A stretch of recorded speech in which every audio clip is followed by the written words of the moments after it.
নমস্কার বন্ধুরা, আমার চ্যানেলে আপনাদের সবাইকে স্বাগত জানাই। আজকে আমি আপনাদের সঙ্গে শেয়ার করছি চিকেন সিঙ্গারার রেসিপি। এই রেসিপিটি ঘরে কিভাবে পুরো দোকানের মতো পারফেক্ট আপনারা বানাতে পারবেন, চলুন আজকে সেটাই শেয়ার করব। এখানে আমি নিয়েছি ময়দা আমি নিয়েছি 1 বাটি, ওজনের হিসাবে 200 গ্রাম। এখানে আমি দিয়ে দিলাম স্বাদ মতো নুন। এখন আমি এখানে দিয়ে দেব আধা চামচেরও একটু কম চিনি। এখন আমি এখানে দিয়ে দেব ময়ামের জন্য সাদা তেল। আপনারা চাইলে এখানে ঘিও ইউজ করতে পারেন। এখন আমি এটাকে ভালোভাবে মেখে নেব। মাখাটা কিন্তু যত ভালোভাবে হবে সিঙ্গারাটা কিন্তু ততই খাস্তা হবে। এই যে দেখুন, প্রথমে একটা হাতের সাহায্যে এইভাবে ভালো করে মেখে নেব, তারপরে 2 হাতের তালুতে এইভাবে ঘষে ঘষে আমি এটাকে মেখে নেব।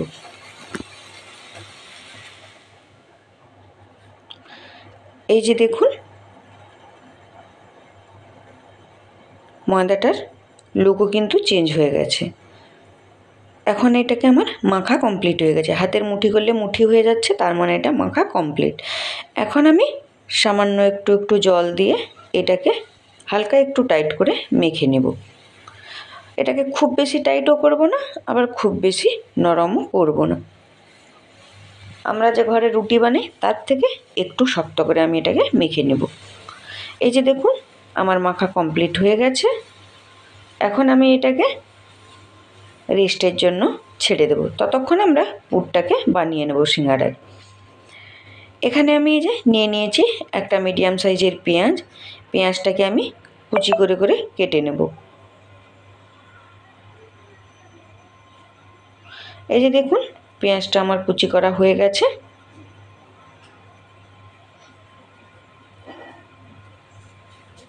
এই যে পেঁয়াজটা আমার কুচি করা হয়ে গেল। এখন আমি নিয়ে নেব বোনলেস চিকেন। আমি এখানে বোনলেস চিকেন নিয়েছি 200 গ্রামের মতো। আমি বোনলেস চিকেনটাকেও পুরো একদম ছোট ছোট পিস করে কেটে দেব। আপনারা চাইলে কিমাও করে নিতে পারেন, কিন্তু কিমার থেকে এভাবে পুরো ছোট ছোট পিস করে কেটে নিলে সিঙ্গারার টেস্টটা কিন্তু খুব সুন্দর আসে। এই যে আমি পুরো কুচি কুচি করে কেটে নিয়েছি বোনলেস চিকেনটা। এখন আমি বসিয়ে দিয়েছি কড়াইয়ের মধ্যে দিয়ে দিলাম সরিষার তেল।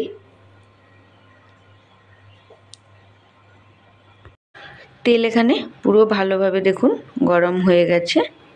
এখন আমি এখানে দিয়ে দেব কুচি করে রাখা পেঁয়াজটাকে আমি ভালোভাবে ভেজে নিব। পেঁয়াজটা যাতে তাড়াতাড়ি গলে যায় তার জন্য এখানে আমি দিয়ে দেব সামান্য একটু নুন। তাতে পেঁয়াজটা তাড়াতাড়ি সেদ্ধও হয়ে যাবে এবং তাড়াতাড়ি গলেও যাবে। এখন আমি নুন মিশিয়ে পেঁয়াজটাকে লাল না হওয়া পর্যন্ত আমি এটাকে ভাজতে থাকব। পেঁয়াজটা থেকে যখন একটা সুন্দর লাল কালার চলে আসবে তখন আমি এই যে দেখুন পেঁয়াজটা কি সুন্দর লাল হয়ে ভেজে গেছে। এখন আমি এখানে দিয়ে দেব আদা, রসুন, কাঁচা লঙ্কা আর গোটা জিরেকে আমি থেঁতো করে নিয়েছি। এখানে কিন্তু আমি মশলাটাকে পেস্ট করিনি, আমি কিন্তু থেঁতো করে নিয়েছি। মশলাটা পেস্ট করে দিলে কিন্তু স্বাদটা তেমন থাকে না। থেঁতো মশলা থাকলে আমরা যখন সিঙ্গারাতে বাইটে দিব, গোটা মশলাগুলো মুখে পড়লে বা গোটা মশলার ফ্লেভার আসলে ওটা কিন্তু খেতে খুবই ভালো লাগে। এখন আমি এখানে দিয়ে দিলাম পরিমাণ মতো হলুদ গুঁড়ো, দিয়ে দিলাম এখানে লাল লঙ্কার গুঁড়ো কালারের জন্য। এখন আমি মশলাটাকে ভালোভাবে কষিয়ে নেব। এখানে আমি দিয়ে দিলাম সামান্য একটু ধনে গুঁড়ো। এখন আমি মশলাটাকে ভালোভাবে কষিয়ে নেব। এই যে দেখুন মশলাটা ভালোভাবে কষে গেছে। এখন আমি মিশিয়ে দিলাম বোনলেস চিকেন, যেটা আমি কুচি করে রেখেছিলাম, ওই বোনলেস চিকেনটাকে আমি মিশিয়ে দিলাম। এখন আমি চিকেনটাকে ভালোভাবে মশলার সঙ্গে মিশিয়ে নেব। এখানে আমি আর একটু দিয়ে দিলাম পরিমাণ মতো নুন। এখন আমি চিকেনটাকে ভালোভাবে মিশিয়ে চিকেনটাকে ভালোভাবে কষিয়ে নেব।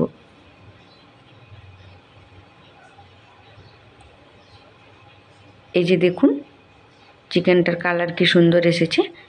চিকেনটা কিন্তু কষানো হয়ে এসেছে। এখন আমি এইভাবে আরও 1-2 মিনিট নাড়াচাড়া করে নেব। এই যে দেখুন চিকেনটা কিন্তু ভালোভাবে কষিয়ে গেছে। এখন আমি এখানে দিয়ে দেব সেদ্ধ করা আলু। আপনারা চাইলে সেদ্ধ করা আলুটাকে হাতের সাহায্যে ম্যাশও করে নিতে পারেন। আমি কিন্তু এখানে হাতের সাহায্যে ম্যাশ করিনি, আমি এরকম ফালি করে নিয়ে নিয়েছি। আমি এটাকে খুন্তির সাহায্যে এভাবে কেটে কেটে চিকেনের সঙ্গে ভালোভাবে মিশিয়ে নেব। আলুটাকে কিন্তু খুব ভালোভাবে ম্যাশ করে দিবেন না, তাহলে কিন্তু খেতে ভালো লাগবে না। দেখবেন দোকানের সিঙ্গাড়ার মধ্যে কিন্তু আলু গোটা গোটা একটু থাকে। এই যে এখন এটা আমার রেডি হয়ে গেছে। এখন আমি এখানে দিয়ে দিলাম ভাজা মশলা। ভাজা মশলাতে আছে ধনে, গোটা জিরে, গোটা শুকনো লঙ্কা আমি শুকনো খোলায় ভেজে গুঁড়ো করে নিয়েছি। এখন আমি এখানে দিয়ে দিলাম ধনেপাতা কুচি আর ভাজা মশলাকে ভালোভাবে মিশিয়ে নেব। এই যে মেশানো হয়ে গেছে। এখন আমাদের পুর রেডি।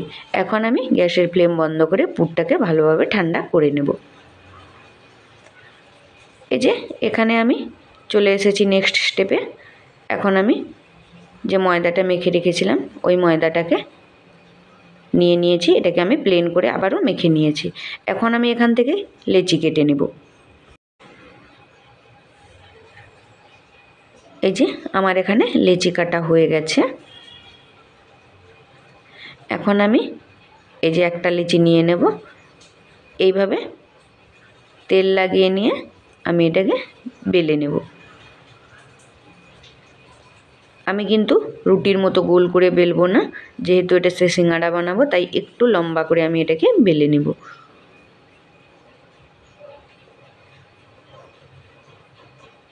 এই যে দেখুন, আর রুটিটা খুব মোটাও হবে না আবার খুব পাতলাও হবে না। পাতলা হলে কিন্তু ফেটে যাবে, আর খুব মোটা হলে কিন্তু খেতেও ভালো লাগবে না। এই যে আমি লম্বা করে বেলে নিয়েছি, দেখুন এটা খুব মোটাও হয়নি আর খুব পাতলাও হয়নি। এখন আমি এটাকে মাঝখান থেকে এই যে এইভাবে কেটে নেব। এখন আমি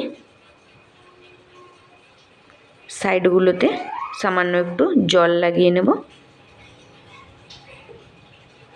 জল বা তেল যে কোনো কিছু লাগিয়ে নিতে পারেন।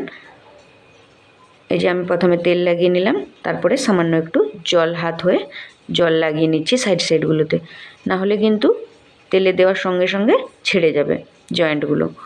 এই যে দেখুন, তারপরে দুই সাইডে ধরে এটাকে এই যে এইভাবে করে আমি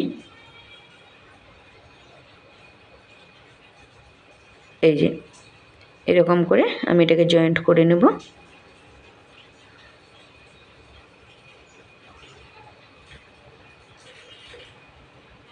এই যে জয়েন্ট হয়ে গেল। তারপরে হাতটাকে এইভাবে রেখে এভাবে হাতের ভিতরে আমি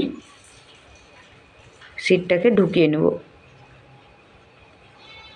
এভাবে চেপে চেপে জয়েন্টগুলোকে বন্ধ করে নেব। তারপরে আমি এখানে দিয়ে দেব পুরটাকে।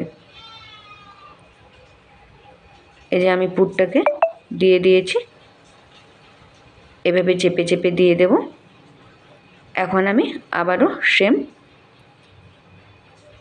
এই যে তেল লাগিয়ে নিলাম, তারপরে এই যে মুখটাকে আবারও বন্ধ করে দেব। এই যে মুখটাকে এরকম মুড়ে মুড়ে করে বন্ধ করে দেব।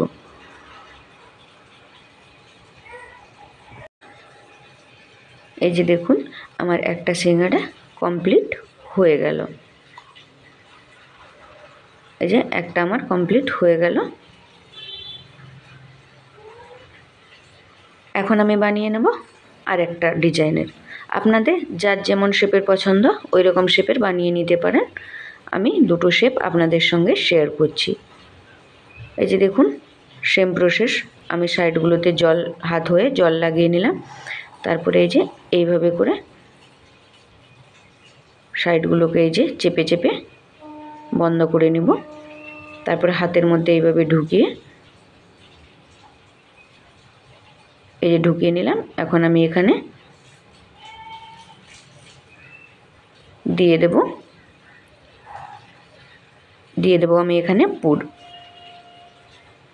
এই যে স্পুনের সাহায্যে আমি চেপে চেপে পুরটাকে ভিতরে ঢুকিয়ে নেব। এই যে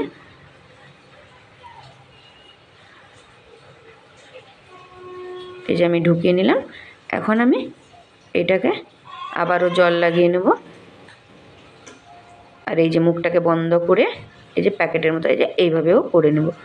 আপনারা যেটা সুবিধা হবে আপনাদের ওই রকম শেপের আপনারা নিজে বানিয়ে নিতে পারবেন। দুটো শেপই আপনাদের সঙ্গে শেয়ার করলাম, যে শেপটা আপনাদের সুবিধা মনে হবে ওই শেপটা আপনারা বানিয়ে নিতে পারেন। এই যে দেখুন আমার আর একটা সিঙ্গাড়া কমপ্লিট হয়ে গেল। এই প্রসেসে আমি বাকি সিঙ্গাড়াগুলোকেও বানিয়ে নেব। এই যে দেখুন আমার সবগুলো সিঙ্গাড়া বানানো কমপ্লিট হয়ে গেছে। আমি বিভিন্ন শেপের বানিয়ে নিয়েছি, এখানে দেখতে পাচ্ছেন। এখন আমি এগুলোকে ভেজে নেব। এই যে আমি কড়াইতে তেল বসিয়ে দিয়েছি, তেলটাকে আমি কিন্তু গরম করব না, কড়াইটাকে গরম করে তেল দিয়ে দেব। তেলটা কিন্তু এমন গরম থাকবে যাতে আপনি আঙ্গুল ডোবালেও ডোবাতে পারেন। এই যে দেখুন তেলটা কিন্তু একদম গরম নেই, জাস্ট খালি একটু বুড়বুড় বুড়বুড় করছে। এখন আমি মিডিয়াম টু লো ফ্লেমে সিঙ্গাড়াগুলোকে ভালোভাবে ভেজে নেব। গ্যাসের ফ্লেম কিন্তু হাই করতে যাবেন না, তাহলে কিন্তু সিঙ্গাড়াগুলো পুড়ে যাবে এবং কিছুক্ষণ পর আবার নরম হয়ে যাবে। তাই মিডিয়াম টু লো ফ্লেমে এগুলোকে ভালোভাবে ক্রিস্পি করে ভেজে নিতে হবে। এই যে দেখুন আমার এক পাশ ভালোভাবে কালার হয়ে গেছে। আমি এখন আর এক পাশ ভালোভাবে কালার হওয়ার জন্য সিঙ্গাড়াগুলোকে উল্টে দিচ্ছি। এইভাবে 5 থেকে 7 মিনিট আমি ভেজে নেওয়ার পর এই যে দেখুন কি সুন্দর কালার এসেছে, আমার ভাজা কমপ্লিট হয়ে গেছে। আমার এই ভিডিওটা যদি আপনাদের ভালো লেগে থাকে লাইক, শেয়ার এবং কমেন্ট করতে ভুলবেন না। এইরকম নিত্য নতুন বাঙালি রান্না দেখার জন্য অবশ্যই আমার চ্যানেলটাকে সাবস্ক্রাইব করে পাশে থাকবেন। এই যে আপনারা দেখছেন সিঙ্গাড়াগুলো কত সুন্দর হয়েছে। আজকের জন্য তাহলে এই পর্যন্তই, দেখা হচ্ছে নতুন আর একটা রেসিপিতে। ততক্ষণ পর্যন্ত ভালো থাকুন, সুস্থ থাকুন।